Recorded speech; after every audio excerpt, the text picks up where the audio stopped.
This is Radio Free Asia from Washington, D.C. The following program is in Uyghur.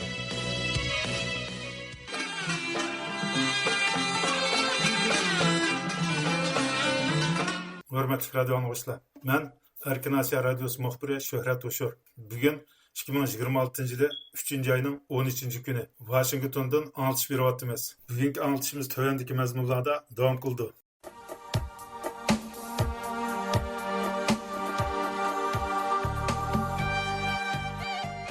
Roz tutqanlık başı olan Roznisa Matrozi qamoqxonada jon uzgan. Gaga şəhərlik hökumət Çağan fəaliyyətində çıxan macerada Abdurrahim G'ani uçurğan muamilni zo'ravonlik deb aybldi.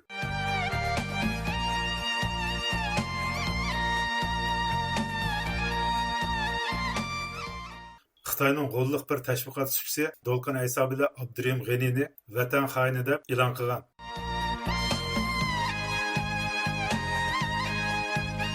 Dünya Uyghur Kurultayı Xitoyning qarilishiga uchirgan Yapon parlamenti a'zosi Arfiya Ablatni qo'llab bayonot e'lon qildi.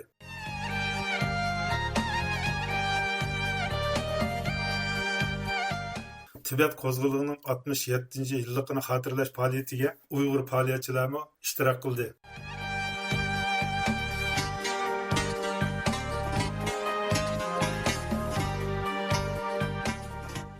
Uyg'ur tarixini sistemalik o'rganishning yangi bir munbiri hozirlandi.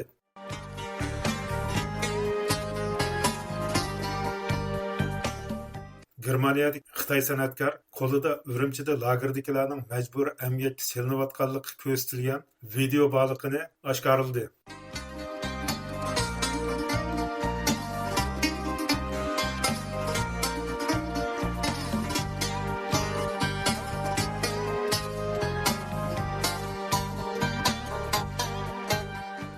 Aldın qatırki aniqlashtirimizda Ramazonning birinchi haftasidagi uy tekshirishda ro'z tutqanligi fosh bo'lgan 6 kishidan 5 nafarning yoshi cho'ng bo'lganligi uchun qo'yib berilganligi ma'lum bo'lgan. Biz bu hafta bularning navbatdagi ahvoli haqida iz qo'g'lab aniqlashib bordik.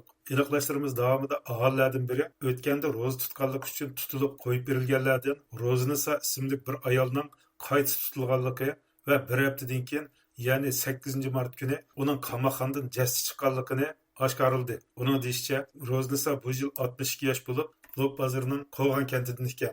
Lopbazirdan telefonimizni qabul qilgan bir soqchi xodimi yaqinda qamoqxonada o'lganlar bor yo'qligini so'rag'animizda bor deb javob berdi va o'lgichining 60 necha yoshlik Roznisa Matrozi ekanligini dalilladi. Endi hozir qadar siz tutib, tekshirib, delo tug'ilgan ustidan qancha kishini tutdingiz hozir qadar siz? Eng ozda shu 15 ming. Burada yaqinda tugab ketgan kim bor? Eng yaqinda tugab ketgan. Menimdan eng yaqin o'lgandan shu Qo'g'onda beslami. Qo'g'onda ismi nima? İsmi Roznisa Matrozi. Qancha yoshda bor Roznisa Matrozi? Ayol kishi shu 60 necha yoshga kelmagan. 60 necha yoshmi? Ahvoldan xabardor aholining oshkorlashicha, Roznisa dastlab tutilganda yoshining 70 dan oshganligini bayon qilganligi uchun qo'yib berilgan. Keyin soqchilar Roznisaning salohiyat kinishkisidagi yoshining 62 ekanligini bayqab, uni qaytadan tutqun qilgan. Bu jarayonda Roznisa o'zining 70 yoshdan oshganligi kimlikdagi yoshining to'g'ri emasligini bildirib, soqchilar bilan takallashgan. Soqchilar buni jamiyat tartibini buzish deb qarab, Roznisani qo'liga ko'y silib, darhol soqchixonadan qamoqxonaga yo'tkazgan. Mazkur soqchi xodimi Roznisaning ro'za tutishdan boshqa yana qanday gunoh o'tkazganligini so'rag'animizda, uning jamiyat tartibini buzganlik uchun qamalganligini tilga oldi. Nima sababdan tutilgan? Bu shu jamiyatning amalligini buzgan. Ama Roznisa'nın qamoqxonada qanday sabablar o'lganligi haqida ma'lumot berilmadi.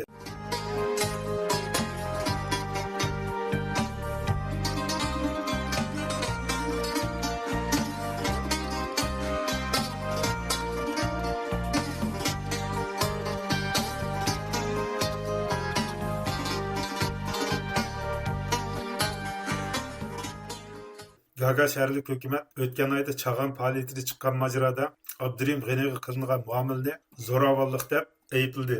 Oldingi ayning 14 kuni Gollandiyaning Gaga şəhərlik hökumətində o'tkazilgan Çağan faoliyatida faoliyatchi Abdurrahim G'ani bilan Xitoy nazoratchilar orasida majra yuz bergan. va bu Gollandiya axborotini g'ulg'ul qo'zg'agan. Shundaqla parlament a'zolarining diqqatini tortgan. Gaga shaharlik hukumat 11 mart kuni muxbirlarning bu vaqtdagi savoliga javob berib, Abdurim G'anining mazkur faoliyatda lozunka ichib, o'z fikrini bayon qilishining tamoman yo'lliq bir harakat ekanligi, Xitoy nazoratchilarining harakatining bo'lsa, qabul qilg'ini bo'lmaydigan bir zo'ravonlik ekanligini bayon qilgan.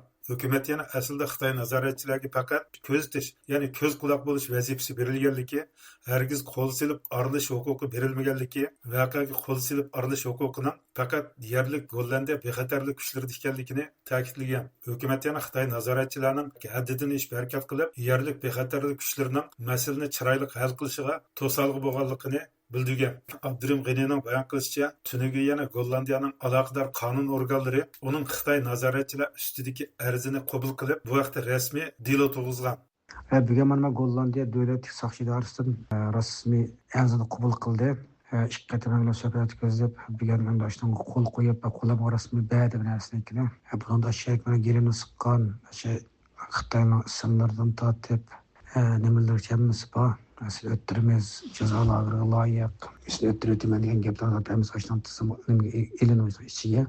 Onun keneden üç xil narsa. Birincisi xorlash, münasharat xorlab yer basıp qilgan. İkincisidan zo'ravonlik tusini olgan shekillik hujum. Üçüncüsü bulanchilik, ayerki minanalik qulamchiqqa lozimga tortib olgan ekan. Yani üç tür bu şey tekshirishni boshlaganida.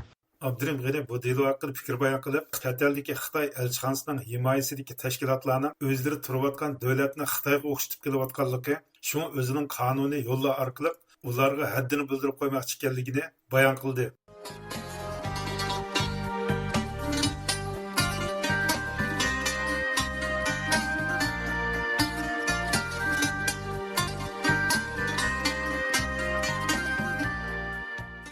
Xitoyning g'olliq bir tashviqot vositasi Dolqin hisobi bilan Abdurim G'anini vatan xoini deb e'lon qilgan. Xitoyning Rivilskam, ya'ni razilliklarni fosh qilish arxivi nomidagi to'rbat yaqinda bir turkum atalmish vatan xoinlarining tizimligini e'lon qilgan.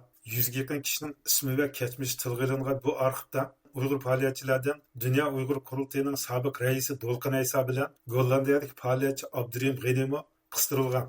Özlerini atalmış mustaqil axborot organi deb atagan bu torbatdagi tasvirda bu ikki Uyg'ur faoliyatchi vatanga xiyonat qilish va o'zlari turayotgan davlatlarda saxtipazlik qilish bilan ayblangan. Mazkur torbat e'lon qilgan bu qatimli qaralash tizimlikida maxsus bir davlat organining nomi tilga olinmagan. Ammo bu torbatni ko'zitib kelayotgan mutaxassislar, bo'libmi to'g'ri hujumi mutaxassislari bu torbatning aqsida Xitoy hukumatining Jehi ministrligi borligi va bu ministrlik o'z ayblamalarini e'lon qilishda mana bu xil tashviqot subsidiki uchurlarni manba sifatida foydalanayotganligini ilgari surishgan. Dolqin hisobi bilan Abdurim G'ani bu qatimki tizimlik qaytirgan inkoslarda o'zlarining vatanining Xitoy emas, Sharq Turkiston ekanligi, shuni bu ayblamalarni parvoyiga olmaydiganligini bildirishdi.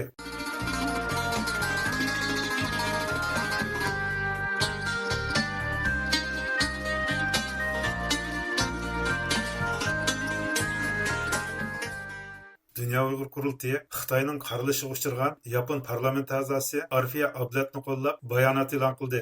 Xitoyning Yer shari vaqti gazetida o'tgan hafta Uyg'ur farzandi Yaponiya parlament a'zosi va muavin tashqi ishlar ministri Arfiya Ablatni qaralab maxsus videoli xabar ishlagan edi. Xabarda Arfiya Ablatning o'z milliy kimligining Uyg'urligining ta'siri bilan Xitoy davlatiga hujum qilayotganligi ilgari surilgan. Uning vazifaga tayinlangandan buyon Uyg'ur masalasiga ahamiyat berishi va Hong Kong masalasini tilga olishi Xitoy tarafining nervisiga tekkan bo'lib, ular bu xabarda Arfiya Ablatni zaharlik tikan deb ayblagan. Dünya Uyghur Kurultayı aldığın kuni bayonot e'lon qilib, Xitoy tarafining mazkur tashviqotini bir Uyg'urning siyosiy sahnada chaqnishiga chidamaslik qilish va irqchilik deb aybladi.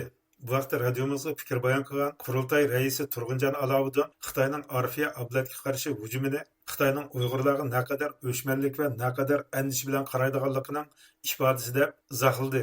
U xalqaro jamoatni Yaponiyadagi erkin va qudratli davlatdagi bir Uyg'urga bu darajada asossiz hujum qilgan Xitoy doiralarining o'z hokimiyati ostidagi Uyg'urlarga nimalarni qilish mumkinligini tasavvur qilib beqishga da'vat qildi.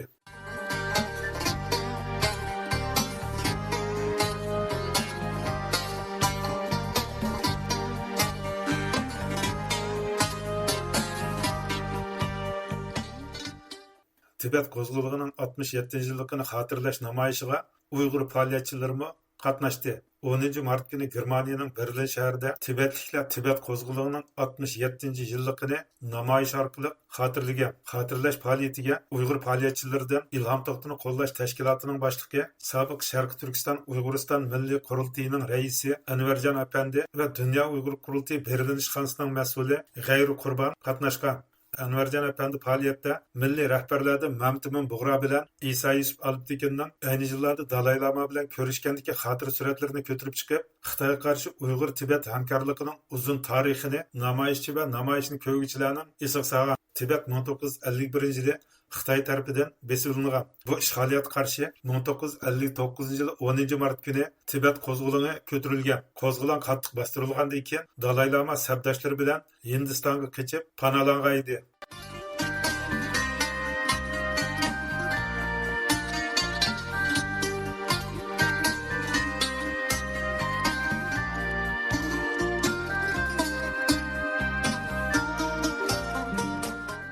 Uyg'ur tarixini sistemlik o'rganishning yangi bir munbiri hozirlandi. Uyg'ur umumiy tarixi nomli 13 tomlik kitobning avtori, radiomizning sobiq tahriri doktor Nabijon Tursundan Uyg'ur tarixi to'r darsxonasi o'tgan oyda rasmiy dars boshladi. İctimai taratqulardagi bu to'g'riliq xabar va inkoslardan ma'lum bo'lishicha, hozirga qadar 7 davlatdan 100 dan ortiq o'quvchi har haftaning shanba kunida bu darsxonadan dars olmoqda. O'quvchilarning inkoslaridan ma'lum bo'lishicha, Nabijon Tursunning leksiyalaridan shaxsiy hissiyot va farazlardan xoli bo'lishi faqat davlat arxivlari, yozma yodikorliklar va tarixiy shaxslarning bayonlari qatorliq faktlarning o'tirib qo'yilishi, shundaqla ommabop va qiziqarli usulda bayon qilinishi leksiyaning jalbkorligini oshirgan. Bu leksiyaning pulliq bo'lishi, ya'ni darsxonaning o'z xarajatini o'zi qamdab mengishimi Uyg'ur tarix leksiyasi tarixidagi bir yangilik deb qaralmoqda.